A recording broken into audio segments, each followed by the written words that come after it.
جیسا کہ آپ لوگوں نے تھمبنیل میں دیکھ لیا ہے کہ ایک مرتبہ میں پھر آپ کے سامنے تنقید سے متعلق 15 اہم سوالات و جوابات لے کر حاضر ہوا ہوں۔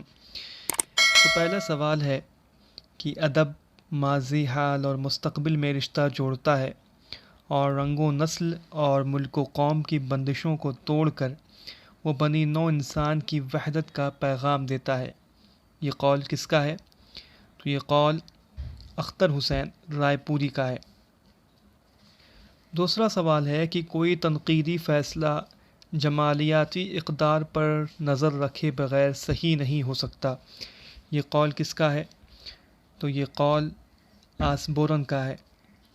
کس کے مطابق الفاظ کی بہترین ترتیب نثر ہے، بہترین الفاظ کی بہترین ترتیب شعر ہے؟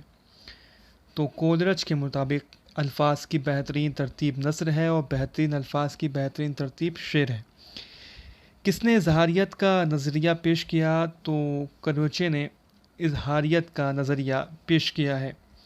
کس نے ادب کو اچھا ادب اور اعلیٰ ادب دو حصوں میں تقسیم کیا ہے؟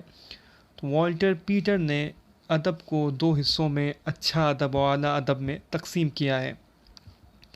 کس نے انسانی ذہن کو تین حصوں شعور، تحت الشعور اور لاشعور میں تقسیم کیا؟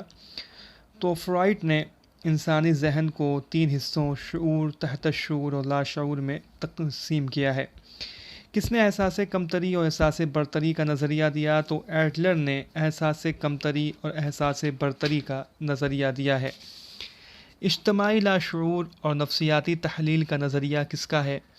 تو اجتماعی لاشعور اور نفسیاتی تحلیل کا نظریہ زونگ کا دیا ہوا ہے۔ نظریہ جبلت کس نے دیا؟ تو نظریہ جبلت یہ فرائڈ کا نظریہ ہے۔ کس نے زبان کے استعمال کے دو طریقے تحویلی اور جذباتی بتائے ہیں؟